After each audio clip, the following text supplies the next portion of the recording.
Okay, let's begin the process now of creating a campaign in Roll20 specifically for Pathfinder Society. So, I'm at my recent games right now. What I want to do as a GM is create a new game. Now, for Pathfinder, you obviously have a few steps you want to do as part of starting things up before you actually get into the actual setup portion of it. One obviously is to give it a name. So, for this one scenario, I was doing this scenario here. You have what you hold. So, I'm going to create a campaign for this one. Just call it You Have What You Hold. If you want to use any particular tags, you can. I tend to like to use PFS to make things easier, or other tags, whatever makes sense for you to make finding the scenario or organizing it in some way makes sense for you.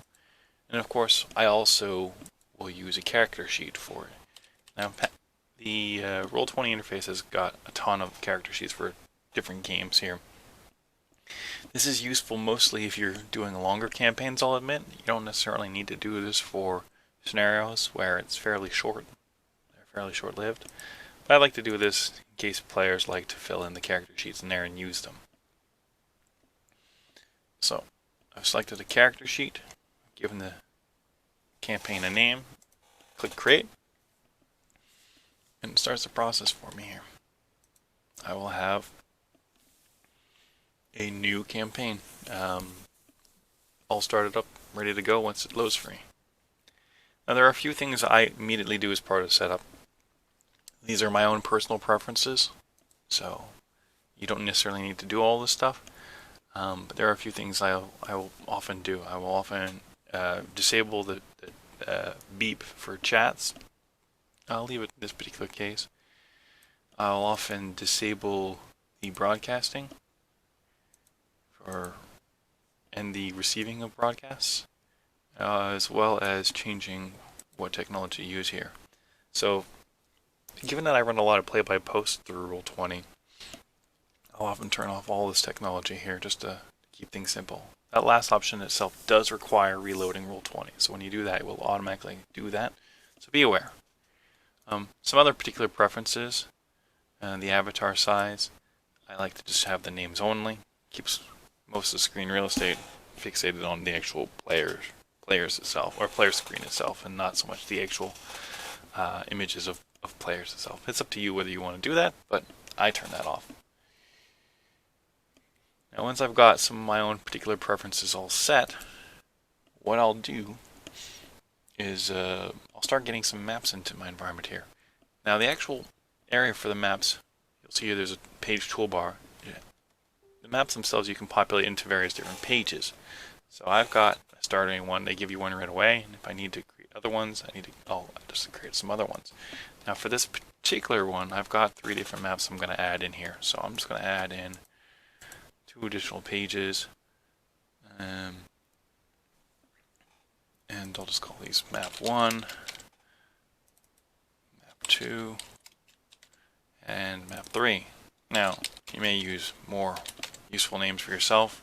It could make your life a lot easier, but I just give them some quick names, and then what I can do is either 2 things. I can either start dragging the maps on straight away, or I can do a bit more setup for these maps itself. For Pathfinder specifically, you're going to want to do a couple pieces of setup. So on each map, you'll see a page settings option here. Just click on that little gear or cog, and you can specify things like page size. The typical flip map size is actually 24 by 30. So if it's actually a standard flip map, you'd want it to make it 24 by 30. For the maps in the scenario, though, you'll note that they're probably differently sized here. So I'm going to take this map here, and we can see it is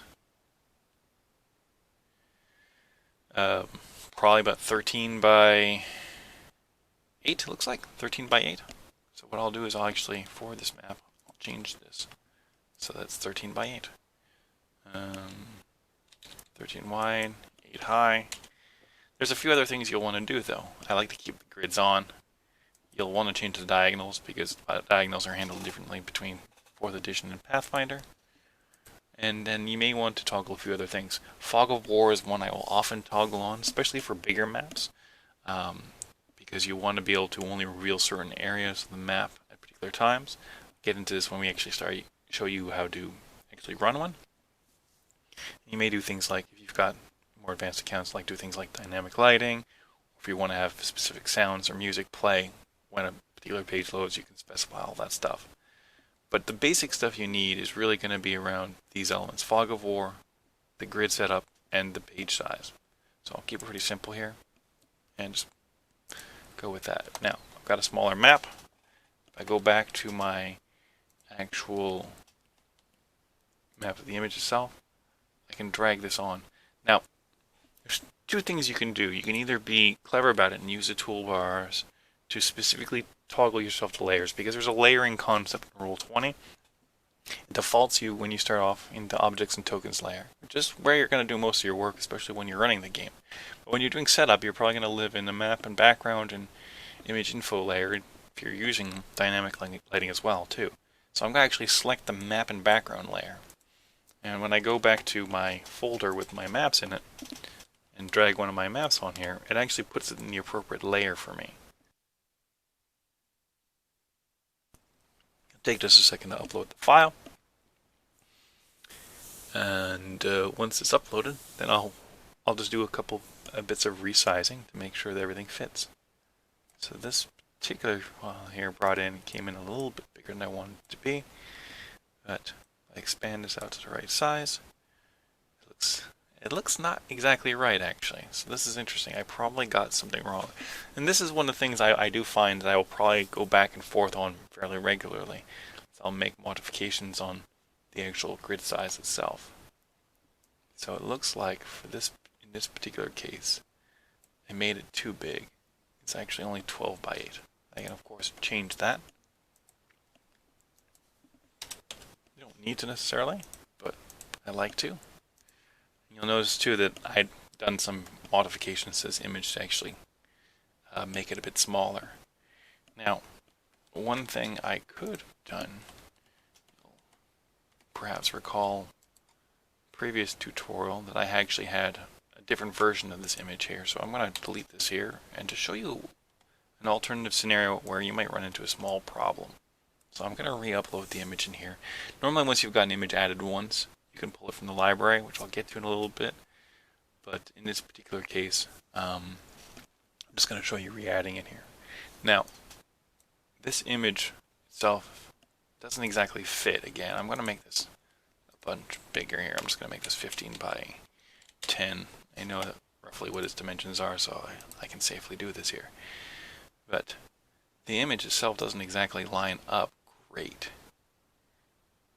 You notice that the corners are already out of place.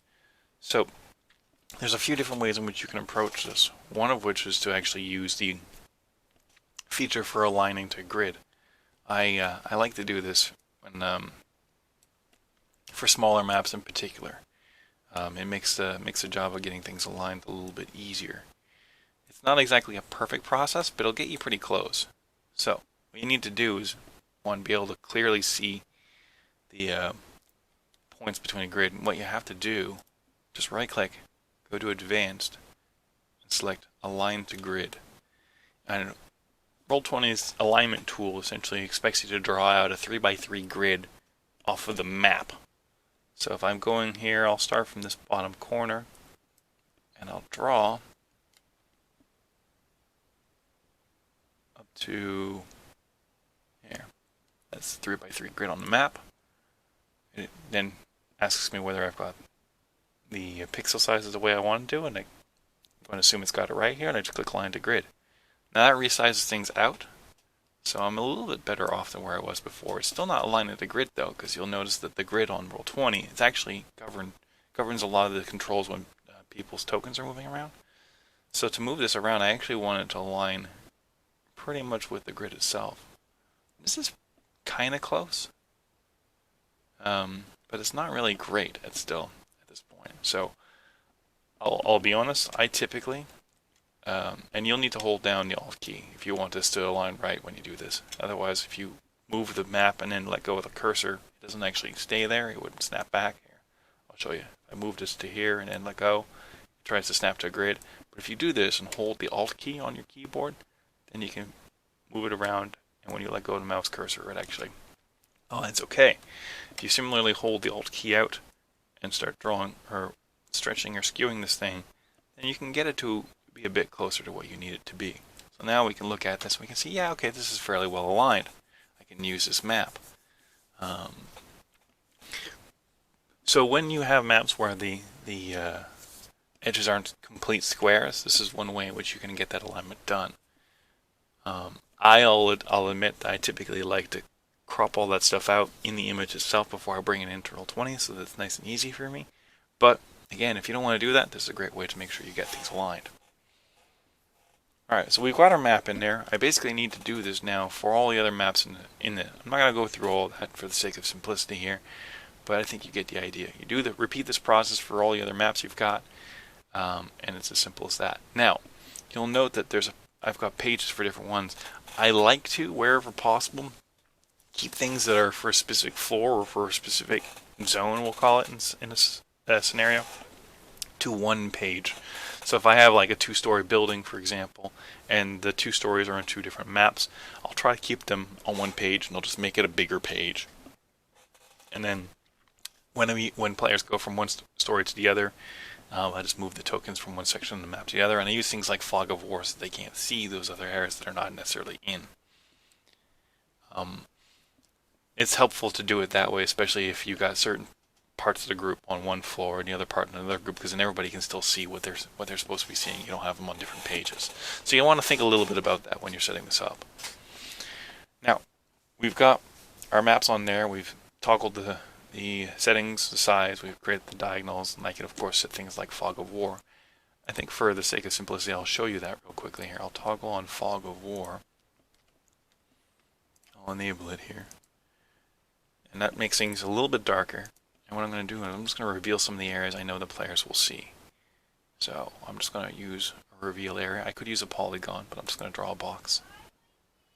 And draw it out here. Now we can see just this area is going to be visible. If you need to narrow this down or if you need to re-hide areas, you can see that there's a hide area option, or you can reset the fog. And that turns everything back. So it's off. Very simple. It's more useful stuff once we actually get into the actual playing itself, though. Now, we've done this, we need to get some tokens on here.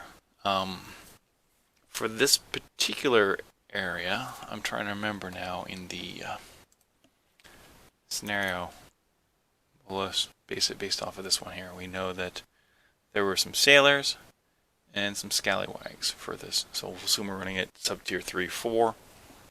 Now I have already in Roll20 a number of tokens. I have an art library where I've kept tokens, and I try to name a lot of the files I bring in so that when I type token I see tokens for these things.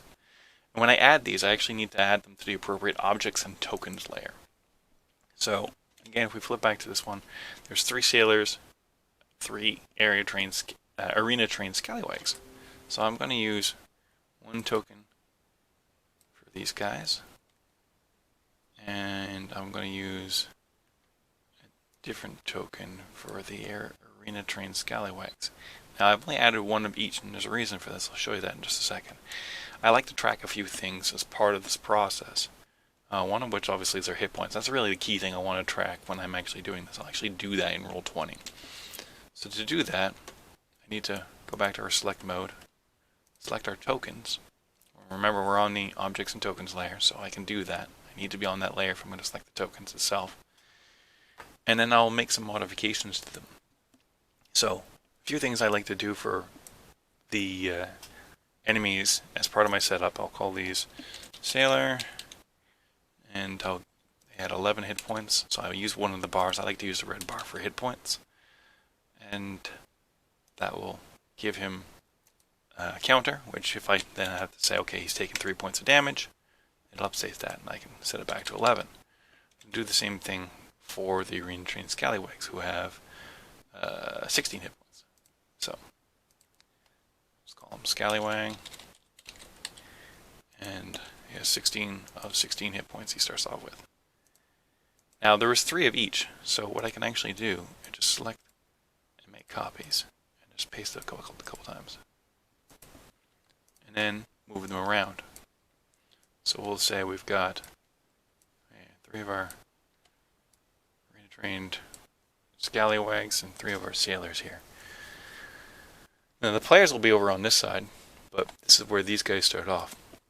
Right now it's really hard to tell the difference between them all. So what I'd like to do as a player aid is I will actually give them different colorings. So you'll see here there's an option to set different colors. Also for statuses, I use the different colors to help players know. They say, okay, I'm attacking the blue, the sailor with the blue icon, for example, or blue color associated to it. I set all this stuff up so that when it comes time, they can easily tell me and call out who they're attacking, or not, or what area of effect things are applying to. Saying I'm casting Fireball, for example, and it's going to hit orange, purple, and pink, for example. Then it's clear for me as a GM what's actually happening in the game of terrain. Now, in this particular case, I've got everything set up. This is where I want them to be on the actual map itself. So my job here, really, from a setup standpoint for these tokens and for the map itself, is done. Now, I may have, as part of the actual scenario itself, I may have a desire to, in the journal, add things like handouts, like maybe a picture of Holgren's mine during the introductions of the scenario. The Venture Captain might say a few things, so I'll add in a handout for that. So I'll just call this, let me see, it's mine. And he should show up in all players' journals. So this is the nice thing is where when you've got any handouts, if you don't want to reveal them right away, you can just make it so they're not in anybody's journal. You can clear this part out and say, I'm the only person who can edit it, or not. You don't even need to set this, technically speaking. And then when it's time for people to be able to see this, you can add it to their journal. In this particular case, I'm not going to do that. I'm going to just pick a file. Actually, I can just drag and drop that. That's probably faster. So, if I go to my images, Venture Captain's Mine, let's drag this into here, and we'll upload the file. Now, since this is something that players will all see, and they've all seen Venture Captain's Mine before, I'll make it so all players can see that. It's in their journal. Save that off. Now, when it comes time then at the beginning of the scenario for me to say, okay, you're talking to the Venture Captain, you're sitting in a chair before you or something like that, or he's at his forge in the case of Venture Captain's Mine, I can go in here and I can actually click Show to Players, and it will push this so the screen shows up for all the players. They'll actually see the image of Venture Captain's Mine. And close that off. And then once they're done, they can close that for themselves, and everything's great. That's sort of the key parts of it. Once I've done all this stuff, and I've done it for all the different maps, I'm ready to go. I'm ready to actually start running the game. I've got my maps laid out with Fog of War where applicable. I've got all the monsters laid out on them, and I've done any kind of color coding to make it so it's obvious for that. I suppose there's one other element that is worth noting here. Sometimes you'll want to add the monsters on there, again, so you don't have to do this during the actual game time itself, especially if you're doing this live as opposed to a play-by-post. So you want to have it all set up. You don't want the players to be able to see it. So you could just make the map bigger and then hide all the tokens off on the right-hand side or something like that, so that they're not in view and a Fog of War hides them. Or, alternately, you can actually hide them onto a different layer. So I'll use Select, and I'll select all of my tokens here.